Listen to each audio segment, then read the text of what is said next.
Hey guys, Brian here with a special post-game analysis of how SoCal legend FIDE Master Mark the Duck could have gotten a draw with US chess champion Grandmaster Sam Shankland, ranked I think 26th or 27th in the world as of right now. So, whew, I'm sorry I missed this in the earlier analysis. I'm doing the analysis late at night, so mistakes like this can happen from time to time. But I'm happy to make a new video about how he could have got a draw because it's a very rich position, and we're going to go over a lot of stuff that we can learn from.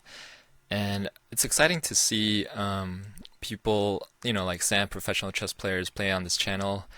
We're all a bunch of non-professional chess players. We just love the game. And whenever a professional comes and plays, I think it's good for the game, good for the community, and good for everybody, the whole chess community all over the world. So just want to say thanks again, and I actually have an idea of how we can get more people like Sam on here, like Nakamura, hopefully even Magnus Carlsen, Wesley So, Aronian, and it's an idea that everybody will benefit from. It's a win-win situation for everybody. So here are my thoughts. You guys know about Coffee's Patreon, right? It's a great way to help support the channel, and I think if we get enough patrons, then we can use that money to fly to St. Louis or New York and film more of these type of games with all those professional chess players. And the people who don't sign up for Patreon will benefit too because you'll see it on YouTube. So, and the people who do sign up to become Coffee Chess patrons, obviously they need, their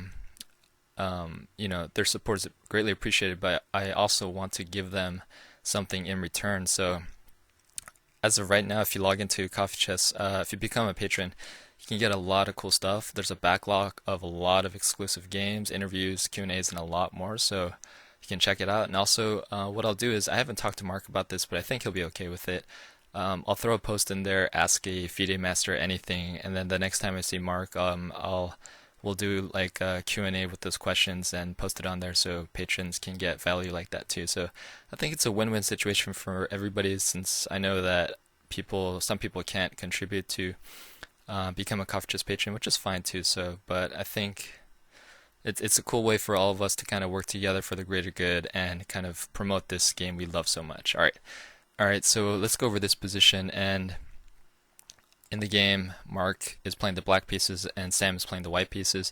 So Mark is checking and cleaning up these pawns, and we get to this position here where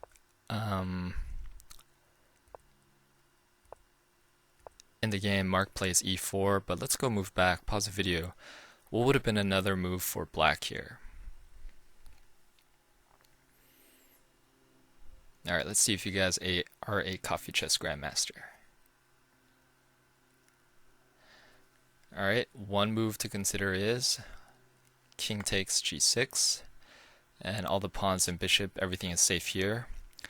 And obviously white's plan here is this d pawn, and he wants to queen it. He's 2 squares away. He's got to get this queen out of the way. So how can he do that? One idea is bishop e5. So what's black going to do here? Alright, and this is the key to the game. Black is going to play queen f7. Now pause the video. Imagine you're white and put yourself in this scenario. There's very little time. Do you trade queens or not? Let's see if you guys are a Coffee Chess Grandmaster. Alright, if you guys say, no, I'm not going to trade queens, I'm going to move this queen away and save it, technically that you could do that, but just because of the time constraint, the problem with that is that you have to be aware of a ton of traps. For example, if queen moves anywhere out of the way, black always has this at his disposal, check, picking up the bishop. So if you move your queen anywhere, you have to protect either this square or move the queen somewhere to protect your bishop. So, for example, let's say queen a8, and this is a good move because not only does it protect the square, it's kind of a sneaky move because white has this in store, this nice pin. So king's got to get out of the way, push the pawn. Bishop will catch it in time, but the bishop will be lost, right? And you're thinking this is good for white, but remember that tactic I told you about earlier. black's going to get the bishop back. And here, whoever stops checking first will get checked by the other queen, and it will be a draw here. So it's just going to be a bunch of checks here. So that's one idea to consider if white chooses not to trade. So, but that's just one move. Let's consider what happens if queen d3. I think you guys see one continuation, right? So there's this juicy tempo, queen d4. And now the problem with not trading queens too is it allows black to get the initiative here and start checking. And if white is not careful, for example, if he moves back here, it's mate. If he moves g1, then you got this check, and this is a beautiful combo here. Push the pawn, threatening mate here, right? If king goes over, check. King goes over. Do you guys see it? e2 check. Ooh, discovered check, and that queen is gone. So going back here, if king f1, then pause the video. Do you guys see the tactic? Queen b1 check. You pick up that bishop. And if white pushes, then sorry, you have queen e2 check. White pushes, and then queen e2 check, king h1, and you've got mate here. So if we get the check, probably going back here and trade off the queens. And this is not as easy as it looks. Yes, black has two connected passers, but if black ever takes, then bishop can take here. So computer has black winning at about -2, but it's a very you gotta maneuver around a lot, hope your opponent makes the wrong move, and it's a very it's one of those grinding positions, so we covered this square, we covered here. What happens if queen c6? Then you kind of allow white to come check you here, and it's probably going to be a draw here. As white, you don't want to step into this with all this going on here with the queen, so that'll probably be a draw. But I wanted to show you these variations starting from this position, just to show you, like, we covered here, we covered here, we covered here.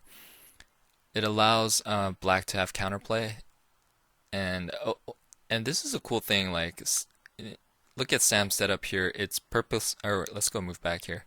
It's purposely designed for his king to be safe from any checks. This king is pretty loose.